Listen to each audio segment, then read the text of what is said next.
Hi friends, welcome to learn light academy. आज मैं आपको विड्थ के बारे में कंप्लीट जानकारी दूंगा और आपसे लास्ट में क्वेश्चन भी पूछूंगा, तो जिसका आंसर आपको कमेंट बॉक्स में देना है। तो चलिए शुरू करते हैं। जैसे कि है विड्थ के बारे में आप लोग पहले सुने होंगे, लेकिन आज मैं विड्थ का पूरा कंप्लीट डिस्कस करता हूं। तो विड्थ का एक विड्थ सिंपल सा मैं ड्रॉ कर लेता हूं। जैसे कि यहाँ पर मैंने विड्थ ड्रॉ कर लिया। विड्थ में बहुत सारी चीज़ें होती है। जैसे अगर देखा जाए तो यहाँ पर सबसे पहले एक बिंदु होता है जिसको क्या बोलते हैं, विड्थ का केंद्र बोलते हैं। विड्थ का केंद्र से अगर इसके साइड में यानी कि एक रेखा खींच दी है तो इसको क्या बोलते हैं, त्रिज्या बोलते हैं, यानी कि आर बोला जाता है। ठीक है। तथा अगर इसके बारे में और बात की जाए तो विड्थ के चारों तरफ ये जो बाउंड्री देख रहे हो आप, ये चारों तरफ का बाउंड्री, इसी को क्या कहते हैं, सरकमफेरेंस इंग्लिश में कहते हैं, जिसको हिंदी में परिधि कहते हैं। जिसका विड्थ के चारों तरफ का जो एरिया है उसको परिधि कहते हैं। और केंद्र से उसकी परिधि तक मिलाने वाली एक छोटी सी रेखा जो सीधी होनी चाहिए उसको त्रिज्या यानी कि आर बोलते हैं। जैसे मैं यहाँ पर ड्रॉ भी कर दिया हूँ आपको परिभाषा के तौर पर, ताकि याद रहे। तो विड्थ क्या होता है, एक द्वि आयामी आकृति है, यानी कि ये 2 डायमेंशनल है। ठीक है, जिसका एक निश्चित क्षेत्रफल और परिमाण होता है। क्षेत्रफल क्या होता है, क्षेत्रफल के बारे में यानी कि उसके अंदर का पूरा स्पेस। आगे देखते हैं परिधि क्या होता है। परिधि के बारे में मैंने आपको पहले बताया कि विड्थ के चारों ओर का जो बाउंड्री है ना, उसके जो टोटल लेंथ होते हैं, उसकी जो टोटल लंबाई होती है उसको परिधि बोला जाता है। अगर त्रिज्या की बात करें तो इसका केंद्र बिंदु है, केंद्र बिंदु से परिधि को मिलाने वाली छोटी सी रेखा को त्रिज्या कहते हैं। ठीक है, विड्थ के केंद्र से परिधि तक खींची गई रेखा को क्या कहते हैं, या सीधी रेखा को क्या कहते हैं, तो त्रिज्या कहते हैं। चाप की अगर बात किया जाए तो चाप क्या होता है कि एक सीधा मान लेते हैं, ये पूरा का पूरा क्या है, व्यास है। व्यास के बारे में मैं यहाँ नहीं लिखा हूँ, लेकिन व्यास के बारे में आप लोग समझ लीजिए कि एक छोर से, विड्थ का एक छोर से दूसरे छोर तक मिलाने वाली जो सीधी रेखा होती है उसको व्यास कहते हैं, जो केंद्र से होती हुई गुजरती है।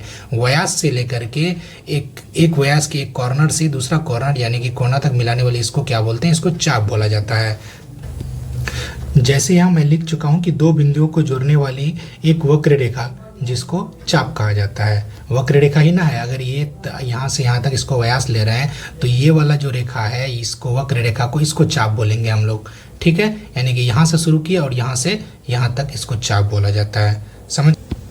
आगे विड्थ से जुड़े कुछ फॉर्मूलाज के बारे में आपको बता रहा हूँ। विड्थ का फॉर्मूला क्या हो, कुछ विड्थ से जुड़े रिलेटेड फॉर्मूला होता है। जैसे विड्थ का परिमाप मैंने आपको बता चुका।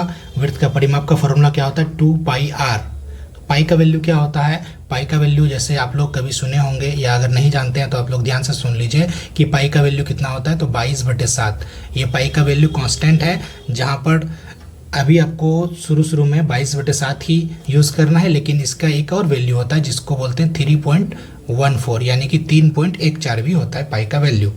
ठीक है। अगर विड्थ का क्षेत्रफल की बात की जाए तो विड्थ का क्षेत्रफल क्या होता है, तो पाई आर स्क्वायर होता है। आर स्क्वायर यानी कि आर पे पावर 2, जिसको हम लोग क्या कह सकते हैं, आर गुना आर भी कह सकते हैं। जैसे उससे रिलेटेड एक क्वेश्चन यहाँ पर दिया हुआ है कि एक विड्थ का परिमाप ज्ञात करें जिसकी त्रिज्या यानी कि आर बराबर कितना हो, 14 सेंटीमीटर हो। ठीक है, तो उसके लिए हम लोग जानते हैं कि अभी मैंने आपको बताया कि विड्थ का परिमाप क्या होता है, कि विड्थ का परिमाप अगर बात करें जाए तो विड्थ का परिमाप बराबर मैंने आपको क्या बताया कि विड्थ का परिमाप इक्वल क्या होता है कि 2 पाई आर। इसको आप परिमाप भी बोल सकते हैं। इसके साथ साथ एक और भी वर्ड है इसके लिए जिसको बोलते हैं परिधि। विड्थ की परिधि यानी कि परिमाप या परिधि इक्वल क्या होता है, तो 2 पाई आर होता है। तो 2 पाई आर जब होता है तो 2 का 2 यहाँ रहेगा, और पाई का वैल्यू मैंने आपको अभी बताया कितना होता है, तो 22/7, तो 22/7 लेंगे। और आर का वैल्यू कितना दिया हुआ है, गिवन है, कितना है गिवन, तो 14 सेंटीमीटर यहाँ पर ऑलरेडी हमको गिवन है। तो इसके लिए क्या करेंगे हम लोग, 14 सेंटीमीटर को 14 सेंटीमीटर लिख देंगे। अब यहाँ देखेंगे कि नीचे 7 है और ऊपर में 14 बोले तो 14 है। 7 2 जा 14, यानी कि 2 बार अगर इसको काटेंगे तो 14 हो जाएगा। उसके बाद हम जब नीचे इसको लिखें तो 2 गुना 22 कितना हो जाता है, तो 44 होता है, गुना, ये सिंपल कैलकुलेशन है जिसको आप लोग पहले भी देखे होंगे। 2 सेंटीमीटर पहले से दिया हुआ है, तो कितना करें, 44 गुना 2 कितना हो जाएगा, तो 88 सेंटीमीटर। यानी कि इस विड्थ का उन्होंने परिमाप पूछा था या परिधि पूछा था, जिसका आंसर कितना आ गया, 88 सेंटीमीटर। ठीक उसी प्रकार यहाँ पर एक दूसरा क्वेश्चन है कि 7 सेंटीमीटर त्रिज्या यानी कि आर का वैल्यू कितना दिया हुआ है, 14 सेंटीमीटर ना होकर के यहाँ पर 7 सेंटीमीटर है। ठीक है, 7 सेंटीमीटर त्रिज्या वाले वृत्त का क्षेत्रफल ज्ञात करें। तो हम लोग ने अभी पढ़ा कि वृत्त का क्षेत्रफल कितना क्या होता है। अगर वृत्त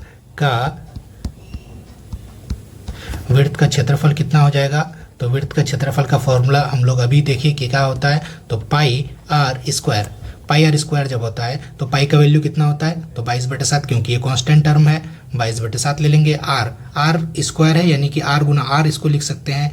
तो इसको अगर मैं 7 सेंटीमीटर गुना 7 सेंटीमीटर लिख दूं तो आपको कोई तकलीफ है क्या? नहीं होना चाहिए। क्यों? क्योंकि आर का वैल्यू कितना दिया हुआ है, तो आर का वैल्यू आर के पावर जो है वो 2 दिया हुआ है। तो 2 के कारण मैंने यहाँ पर 7 एक बार लिख लिया, दोबारा फिर से 7 डाल दिया। अब उसके बाद मैं क्या करता हूँ कि 7 से 7 एकम 7 7 कट गया। तो यहाँ पर कितना बच गया, तो यहाँ अगर ध्यान से देखें हम लोग तो 22 ऑलरेडी आ गया। उसके बाद यहाँ सेंटीमीटर बचा, यहाँ पर भी 7 सेंटीमीटर बचा। तो अगर इसको हम लोग गुना करेंगे तो कितना हो जाएगा, 22 गुना 7, तो 22 गुना 7 गुना। अब देखना है यहाँ पर कि इसको अगर ध्यान से आप लोग गौर करो तो यहाँ सेंटीमीटर है, यहाँ भी सेंटीमीटर है। सेंटीमीटर गुना सेंटीमीटर कितना क्या होता है, तो सेंटीमीटर स्क्वायर होता है। सेंटीमीटर स्क्वायर हम लोग ऐसे कर सकते हैं 22 गुना 7 के लिए हम लोग यहाँ सिंपल इधर साइड में गुना कर लेंगे। 22 और 7 है तो इसको अगर गुना करेंगे 7 दूना 14, कितना बचा कैरी हासिल, कितना बचा 1, और 7 दूना 14 1 15 हो जाता है, तो 154 हो गया। तो 154 हम लोग यहाँ पर लिख देंगे और सेंटीमीटर स्क्वायर है, सेंटीमीटर स्क्वायर कर देंगे। ठीक है, और इसको मैं आपको यहाँ पर मिटा देता हूँ इसको, ताकि आपको बाद में लिखने में दिक्कत ना हो। जिस तरह से मैंने 2 क्वेश्चन बताया, एक क्वेश्चन मैंने यहाँ बताया कि वृत्त का परिमाप यानी कि परिधि ज्ञात करना है जिसकी त्रिज्या 14 सेंटीमीटर था पहले वाले में। दूसरे वाले में मैंने आपको बताया कि वृत्त का क्षेत्रफल ज्ञात करना है जिसका त्रिज्या दिया हुआ है 7 सेंटीमीटर। सेम उसी तरह से 2 क्वेश्चन यहाँ पर मैं आपको नीचे दे रहा हूँ, जिसका आंसर आपको कमेंट बॉक्स में ध्यान से शांतिपूर्वक बनाना है, ठंडे मिजाज से। ठीक है, उसके लिए मैं एक बार बता देता हूँ आपको कि एक वृत्त का परिमाप ज्ञात करें। परिमाप बोले तो परिधि ही होता है। परिधि का 2 टर्म है, या तो उसको परिधि बोलो या परिमाप बोलो, दोनों का मतलब एक ही होता है। जिसकी त्रिज्या यानी कि आर बराबर कितना दिया हुआ है, तो 21 सेंटीमीटर दिया हुआ है। तो आप लोग अपने से निकालने की कोशिश करेंगे इसको, अगर नहीं होगा तो फिर मैं बाद में इसके बारे में बताऊंगा। दूसरा क्वेश्चन क्या है कि वृत्त का क्षेत्रफल ज्ञात करें जिसकी त्रिज्या यानी कि आर बराबर कितना है, तो 49 सेंटीमीटर है, यानी कि 49 सेंटीमीटर है। अगर इसको इंग्लिश में निकालना चाहें तो आप इंग्लिश में भी निकाल सकते हैं। जो इंग्लिश मीडियम से पढ़े हुए हैं, परिमाप को क्या बोलते हैं, तो आप लोग इसको परिधि भी बोला जाता है, जिसको सरकमफेरेंस बोलते हैं। त्रिज्या को रेडियस बोलते हैं। क्षेत्रफल को एरिया बोला जाता है, एरिया हो जाएगा। त्रिज्या को रेडियस मैंने अभी बताया है होता है। तो आप लोगों से निवेदन है कि आप लोग पूरा वीडियो को ध्यान से तो देख ही चुके हैं, अब दोनों का आंसर आपको कमेंट बॉक्स में बताना है। Thank you.